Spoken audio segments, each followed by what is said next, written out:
Good morning, friends at SUU. Tony Pellegrini here with Teaching and Learning at SUU, our podcast series. And for the 2019-2020 year, we're honoring diverse faculty who won awards on campus and provided some great support to students and to faculty across campus. And today we have Jason Kaiser with us today. Jason, thanks so very much for coming in and being willing to visit with us and talk about your successes and your activities here at SUU.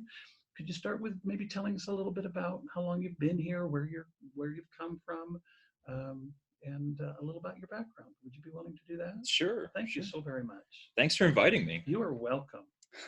It seems like I've been here about 3 days, but I've been at SUU. This is the start of my 6th year. It goes fast, doesn't it? Goes a little too fast, I think. I'm a little concerned at how fast it's going. It's a nice place. When you're in nice places, it's great. Yeah. You tend to enjoy it. Yeah. Where did you come from before you came to SUU? You know, it's hard to call a place home before SUU. Okay. I came from Oregon. I went to Oregon State University for my PhD. And I was hired while still working on my PhD. They took a chance on me. And I was just got in under the deadline, finished my PhD, and moved right to Cedar City. Wonderful. Well, you know, it is a beautiful place, and not quite as beautiful maybe as Oregon, but it still has its own beauty. And it certainly has its beauty and its charm. Yeah. It is a wonderful place to be. A few questions. As you're aware, we like to do this podcast to celebrate great teaching and great learning at SUU. And as educators, we do both of those. We teach and we learn as well.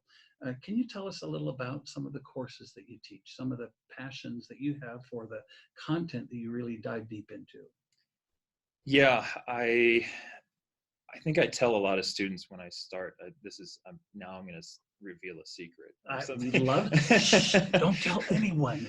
And I always say this, you know, the start of the semester, which wasn't that long ago, I always introduce the class and I say, this has to be my favorite class to teach. And in that moment, it always feels like it is. And then I feel bad saying that because I have another class that I love and another class that I love. And I'm very lucky to teach a lot of really fun, exciting, interesting classes for me. And I've taught them every year that I've been here, and I'm nowhere near being sick of them. I don't have any fatigue with them, so I absolutely love them. And I teach a whole array of geology classes. And some of my favorites, well, see, there I go again. I'm going to say it again.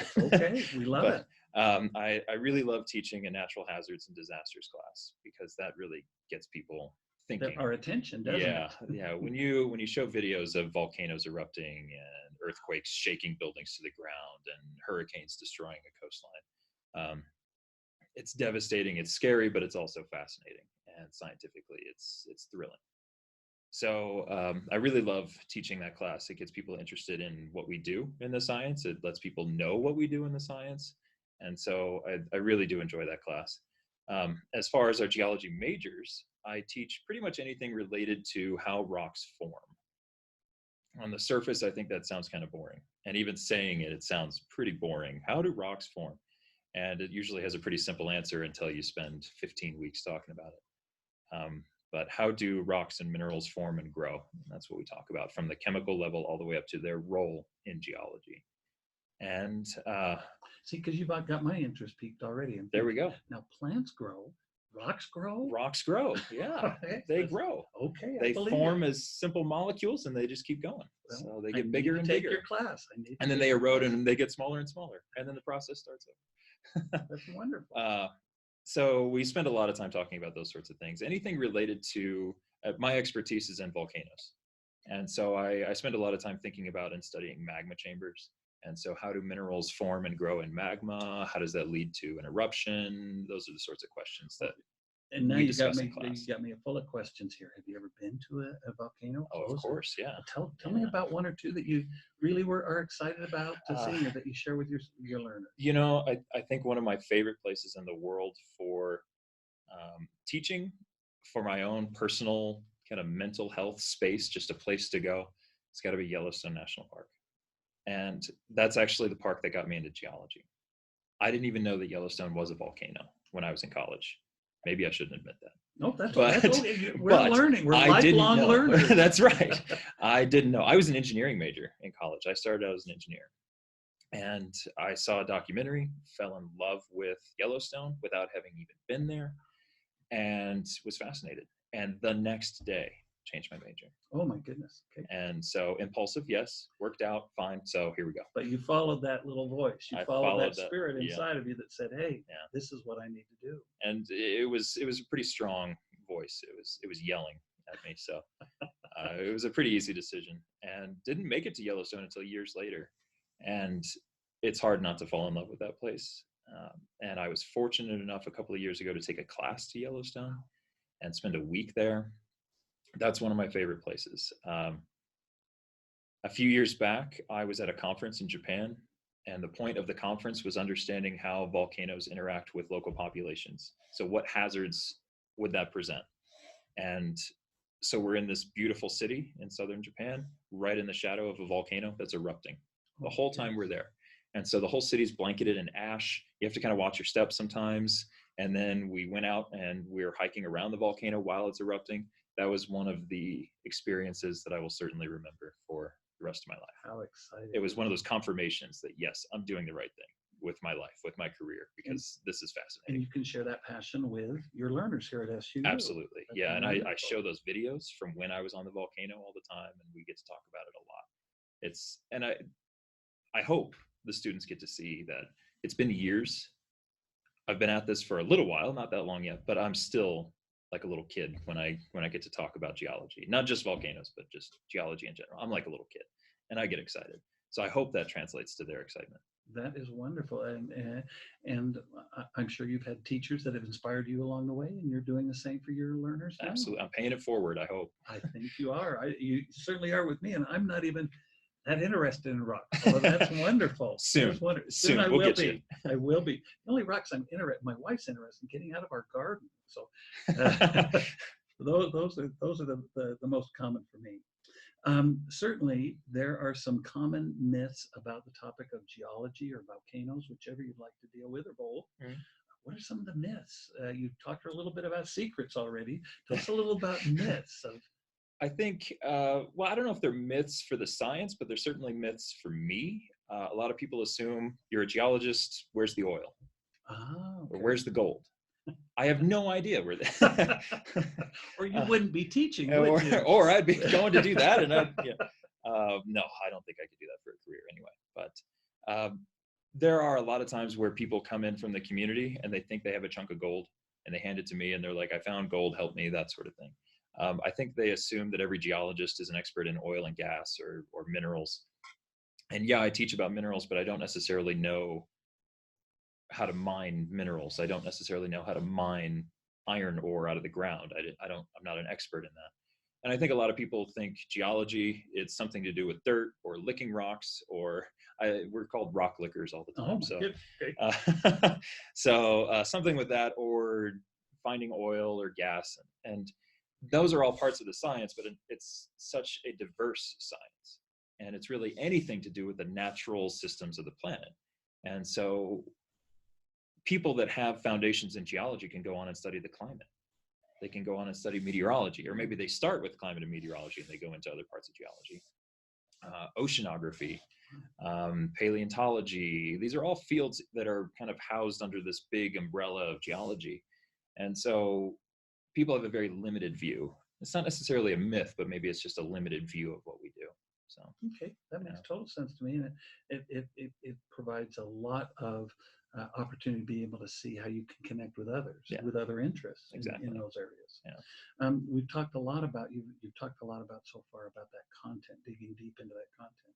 Tell me about your learners. What do you love about teaching? What do you love about connecting with these 18, 20, 30-year-olds, whatever comes in contact with you? What do you love about the human side of that? Yeah, that's the best part. That's why we're here, is making that connection.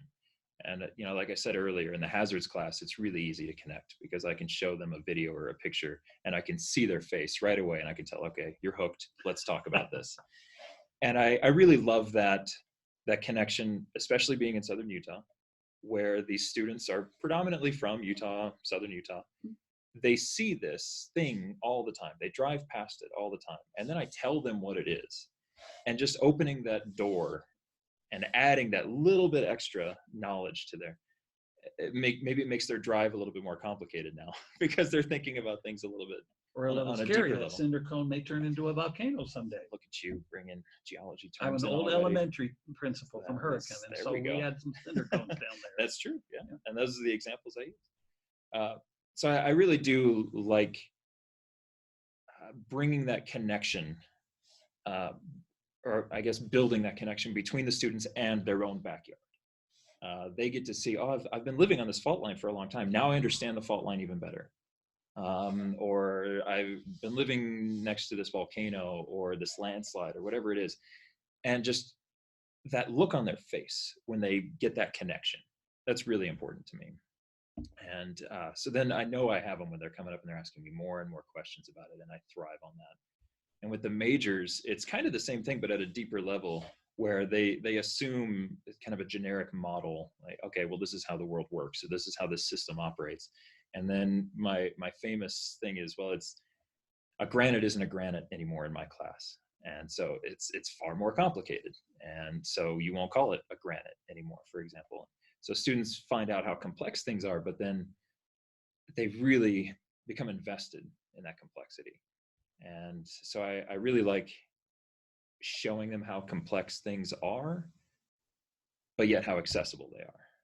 And I think it's important to do both in geology.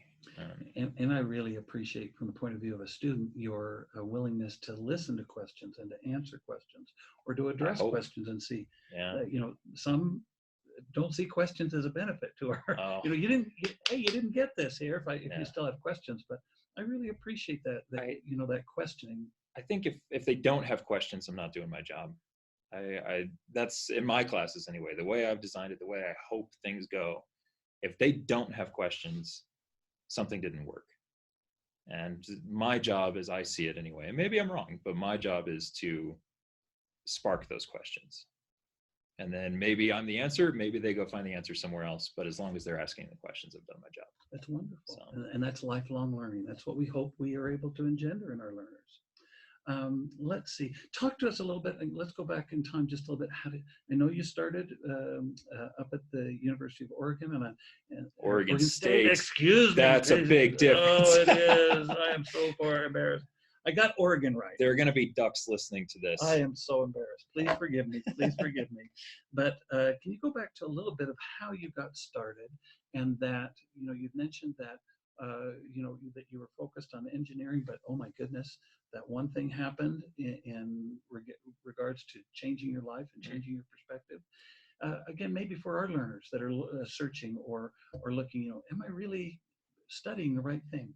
Can you talk us through that experience just a little bit, in detail a little bit? And I hope this is in line with an answer, but Okay. One of the quotes that just jumped into my head was an advisor I had in grad school said, "Never let school get in the way of your education." And so I hope that's kind of fitting with that. And I think for me, it was opening myself up to education outside the classroom and realizing that I could learn a lot of things by in my case, I was the guy that sat at home watching Discovery Channel, National Geographic, whatever it was, watching documentaries, or finding a book to read about Yellowstone National Park, for instance. But realizing that learning was outside the classroom, and I needed to go back to the classroom to get more information about what I was becoming more passionate about. And if I had left the blinders on and focused on what I needed to do in the classroom, I would have missed out on this life-changing opportunity. And I'm sure I would have been somewhat successful, maybe, I don't know. I'm sure I could have gotten through it, but the happiness that I have now and the joy that I have in my career, in my life, there's no way I could compete. And I think it's because I opened myself up to maybe conventional education. Not necessarily in the classroom, not necessarily from a great Still come instructor. to college, students. Still come to I'm not saying leave SUU. I'm not saying leave college. But be aware that while you're in class and while you're listening to these great faculty all over SUU's campus, be aware that there are other opportunities to learn. And if you're finding yourself constantly interested in the same thing over and over again, and it's not happening in the classroom, that maybe that's telling you something. And then maybe you need to seek out some of the faculty here to bring that interest and that passion into the classroom. And maybe it means changing your major and changing your whole life like I did. Maybe it's as simple as taking a different class. But I think it's just opening yourself up to those extra opportunities. And being brave. I think there are many opportunities. I'm really very pleased with what student services and student government are doing with field trips. Going to, there's so many beautiful places to go within the 2 or 3 hours of Cedar City. If you have an opportunity and you have a Saturday afternoon, get out and explore. Create some questions and bring those questions back to your teachers or back to your classes that you have here. I think that's a wonderful opportunity. And it doesn't have to be that you're looking for a new passion, but maybe how to link what you're seeing and what you're doing to your passion. And we end up taking a lot of non-geology students on our field trips in geology. Most of my hazards class, for example, they're not geology students and they never will be. But if they can find something in there to link to what they are passionate about or vice versa, then that's going to help them in their majors and their classes. And I think it enriches their education. So absolutely. That's the goal. Our community. I think that's wonderful. Just one last question on the, please excuse me here, on the Kaiser scale, 1 to 10, how weird are you? I have to ask him. My listeners do this. Ask him about how weird he is. And so is 10's the weirdest? I think so. 10 is the weirdest. It might vary day to day, but I have to be in that solid 7 range. Okay. Yeah. Pressing the envelope. Yeah. I think it's important. I'm old enough now that I can be a little bit more comfortable in my weirdness, and I think I can understand that it's actually normal to be weird. So maybe weird isn't weird, if that makes any sense at all. It does. Maybe that's what makes me weird. Well, maybe that's why I'm weird. And I think maybe that's why our listeners like it so much, is we're all a little bit. We're all a little I bit hope so. I hope we are. And just as you find in your your emergency class and your volcano, in your hazard class, that you have learners from different areas because there's an interest in there. That's what creates an interest across our community. Yeah. Anything that I've left out that you'd like to share, please? Oh gosh. I think we touched on a lot of things that I think are important, and I think they're important to me and my teaching style and SUU and what SUU values. But I think for the students, if any students that are listening, just know that I think all of the faculty on campus, we're here because we want to be here. We're not here because we couldn't get the job in oil and gas or gold. And so we're here instead. The people that are here because this is their choice. This is where they want to be. And the faculty and staff here work very hard at that. I'm surrounded by amazing colleagues, and any success that I've had is because of my colleagues. And so students, take advantage of that. Take advantage of that passion. And it's a great place. And that will carry you through, won't it? Absolutely. The difficult moments that you have, having Absolutely. That passion. That's wonderful. Yeah. Friends, Jason Kaiser, please reach out to him. If you're a student, take one of his classes. If you're a faculty member, take one of his classes, and you may see me there as well too. But reach out to Jason if you'd like to sit in or see some of the fun things that he does in his class with his learners. I'm sure he'd be very welcoming to have you. Please do. Come see us in the new Geosciences building. It is beautiful. Yeah. I've met you over there. It's a beautiful, beautiful, Great beautiful space. setting. Jason, again, thank you. I appreciate you. Thank you. I'm grateful for your contributions here at SUU, and keep doing what you're doing, would you please? I will try. Thank you, one and all. Have a great day.